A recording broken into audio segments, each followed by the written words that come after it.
that makes my hair decide to want to curl on one end and then be a frizzy hot mess the other end. Not a fan. Virginia, do better. Hey, welcome to Daily Bible Study. We are here and it is Thursday. It's such a good day. This is the day the Lord has made and we will rejoice and be glad in it despite our circumstances. I think that it is so important to understand that peace beyond understanding is exactly what that means. So if you're going through anything right now, just know that there is nothing better than having God on your side for all of the struggles that you're going through, all of the worries that you're facing, all of the heartaches, the frustrations, the whys, the hows. God has you exactly where he wants you, and he would never leave you, and he would never forsake you, and he loves you so much.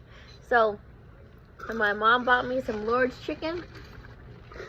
Let's go ahead and dive into Daily Bible Study, shall we? We are in 1 Chronicles 5 through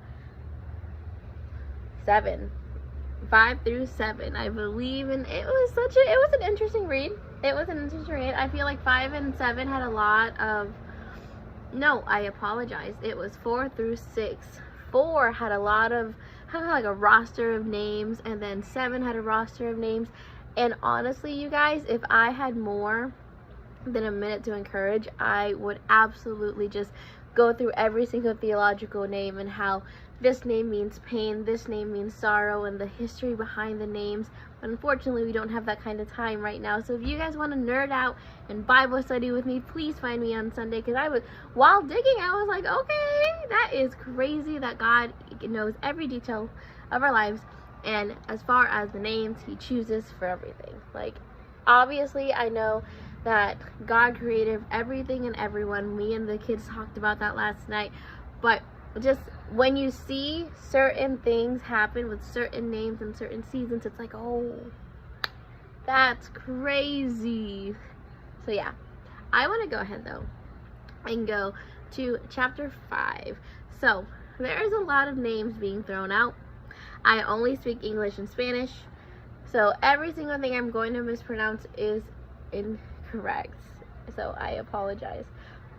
But it talks about I have my notes right here, the Reubenites, the Gadites, and half-tribe had 44,760 men. They were ready to serve. Now these men, they could handle shields and swords and bow and arrows, and they were trained to battle. Rumor has it that they don't ever miss. They could hit something as small as a hair and hit it right on track. Now, these guys were not only extremely strong, like physically, they were also men of God. And they knew that with God in the battle with them, there was no way that they were losing. So they had that sense of confidence, knowing this is not my battle, this is God's battle. He sent us here for a time as this, so we're going to go ahead and fight that battle, which is already completely profound. On the other half of it, we have again, please hold on to my pronunciation, it's called the half-tribe of Manasseh. Now, these guys, they were also like pretty head honchos, like heads of families. They were pretty big names, but unfortunately they were unfaithful to God. They were worshiping other gods. They were doing things that just were not God. Like, these guys might have been strong physically, but they were not men of God in the slightest. And because that battle, they completely just shattered God and did not take him for the beautiful God that he is, they lost the battle, because God wasn't on their side. They didn't want God on their side. God is always on our side, but we have to be willing to accept him.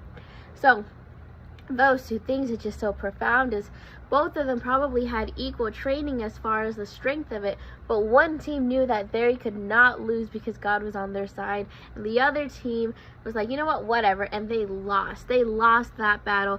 And honestly, probably the worst thing that could have happened to them, just because of the way the history turned out. So this is an encouragement to you guys to know that you need to fight your battles with God, because nothing in the world is going to satisfy you, and nothing in the world is going to allow you to win more than God's plan for your life. I believe in you. Go ahead and fight the battle with God. You